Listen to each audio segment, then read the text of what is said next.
it's more abstract in that it's more like words. Whereas what Dostoevsky does is half words and half images, right? Because when you read a novel, what happens is that people say, and the postmodernists say, well, where the hell's the meaning in that novel? It's like, it's not in the word, it's not in the phrase, it's not in the sentence, it's not in the paragraph, you know, where do you localize the meaning? It's a great question. Their answer sucks, but the question's great.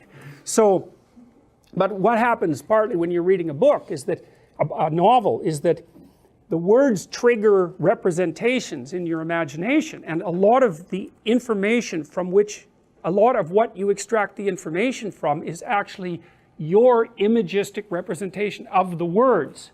And that imagistic representation is richer than the words because it's informed by all of your knowledge about people. And so you know this happens because you go to a movie like the Harry Potter movies and you say, that's not how I imagined it. Right? The probability that there'll be a one-to-one correspondence between your internal representation of the book and the movie is 0. And usually the movie is less rich than the book. I mean, I love movies and they have their own place, that's for sure, but they're, well, miniseries, the series now are more approaching the complexity and depth of literature because they can extend across 20 hours, you know, and, you know, they don't have to compress a 12-hour reading experience into 2 hours of action. So yeah, and so what I was trying to do with that hierarchy was to show how the knowledge moved. Like, first of all, it's kind of implicit in your biology, and then it's distributed into society, and then by imitating society you make it part of your procedures, and then you watch your own procedures and start to build a representation of them, and then you can articulate that representation. And it's a bootstrapping process too, because once you've made the representation, that can affect the way you behave, and so they start to loop. And so, like, so here's one idea. So imagine that there's a type of male who tends to win dominance hierarchy contests and to merge at the top. Well, that's the case. That is the case, and that's why you're the way you are. And so what's happened among human beings, this is so cool, is that human females are choosy maters. So about twice as many men fail in their reproductive efforts as females fail. Okay, but the men who succeed are more successful. So women are on average more successful, and men are on average more failures and more successful. And I'm talking strictly about reproduction here, although it generalizes to other areas, but I'm talking about reproduction. So how does it work exactly? Well, the women have a real problem with mate selection. It's like, who the hell are you going to have as a mate? And it's too complex to work out. So women in their genius don't. They let the men compete and then they peel from the top, acting out the assumption that the man who wins is the best man. And it's a good assumption, because if you have a bunch of men competing, especially if they're competing across competitions and someone pops up at the top, you can think, well, they may not be worth much, but they're better than anyone else at whatever it is that they're doing. And that makes men at the top of dominance hierarchies very attractive to women. And then the women accelerate that, so you can imagine they're more likely to reproduce. And so what happens is that the proclivity to emerge at the top of the set of dominance hierarchies becomes inbuilt into the biology across time. And the women exaggerate that by differentially allowing the men to reproduce. And that's also why they're Mother Nature. They really are Mother Nature. It's not just a metaphor. And so then the representation and the biology start to tangle together. And that's like, well, that's the difference between a meme and an archetype. Right? A meme is this idea that propagates itself, but an archetype is an idea that has propagated itself across such a massive span of time that it's actually shaped the course of evolution itself. And men, I can tell you already how this... It isn't necessarily that you even have to compete with other men in order to see who wins. As soon as you admire someone, and that'll happen unconsciously, you won't be able to stop yourself. You've already elevated them in the dominance hierarchy contest. The act of admiration is your recognition that you've met someone who's better at whatever it is that happens to be driving your admiration than you are.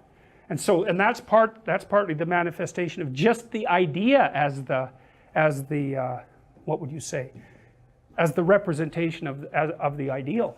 And kids do that all the time. They hero worship other kids. Usually, like a 4-year-old will latch onto some 6-year-old who will just follow, or she'll follow everywhere and do exactly what they do. And it's like, Well, why? Well, because that person represents to that child their next ideal, their conceptualization of the place forward. So okay. And any other questions, or should we maybe call it a day? Okay. When you said that the guy who was smiling in the thing was predatory glee, and that, which is insanity. How do you define insanity in this context? Well, let's call it what you don't want to encounter alone in an alley at midnight, and leave it at that. But that is what I mean in this context. That's exactly what I mean. And then not only is the person there waiting for you, but they're looking forward to whatever might happen. Yeah, for sure. I just mean like in a psychological context, using that word saying as like its own connotations. So I was making sure I wasn't interpreting it in the wrong way. No, well, the movie provides the frame for the interpretation in this particular situation. And so he's the thing that hauls naive young boys off to their doom. Okay, so that's bounded.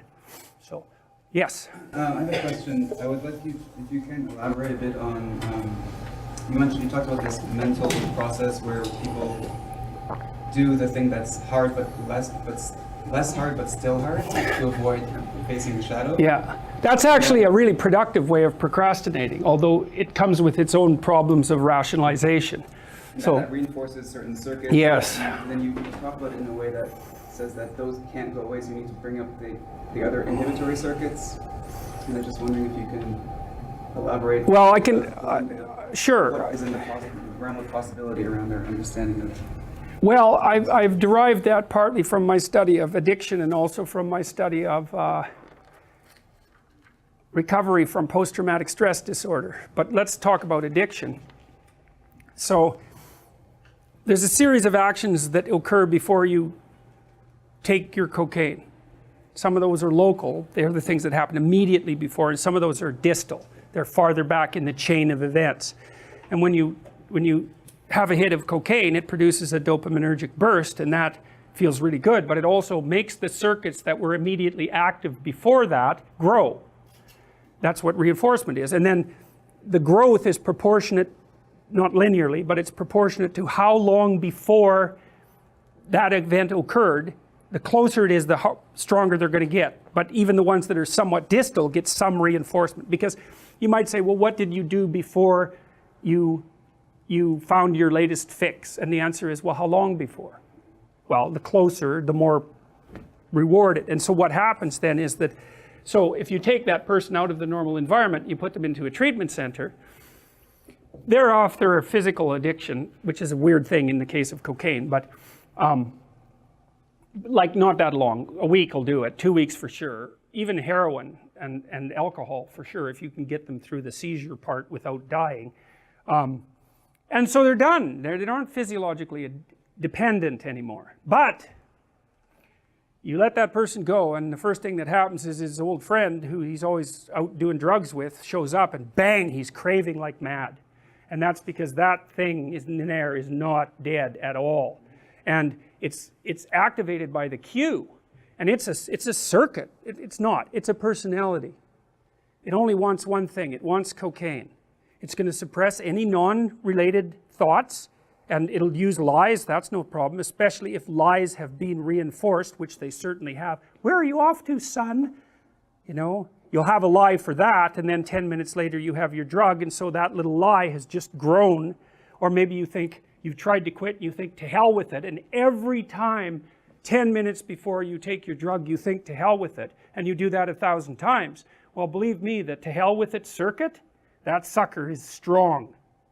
And so it's alive, and it's not like it just disappears. It can't. It's you. It's grown in there. Now, you can build another circuit to shut it down, and you can help it decompose across time by not giving it what it wants. But you're going to have to not give it what it wants in all of the multiple contexts that you've already associated with the drug. Some of you have probably smoked and then tried to quit smoking, and what you'll see is you get a craving when you have a cup of coffee, or when you're finished dinner, or when you're done having a phone call, or when you first get up in the morning, or whenever you've regularly had the drug, whatever you had the drug in relationship to. Even complex things like ending a conversation will produce a cued craving. And so then that can extinguish over time if you punish it by either punishing it or not letting it get what it wants. But a lot you have to build another circuit to just shut it down. And then that circuit's kind of fragile and stress can often disrupt it.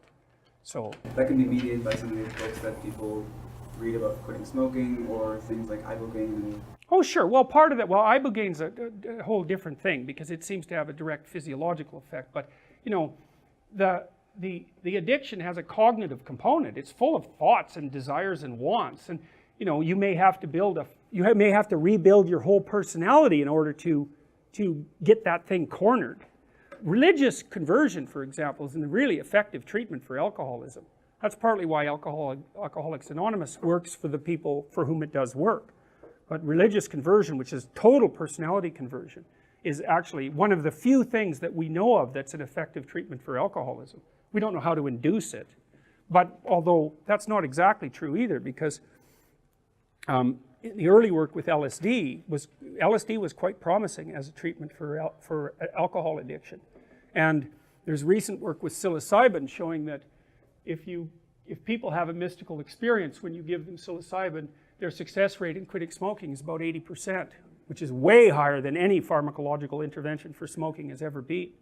So, all right, we should probably call it a day. So we'll see you in a week.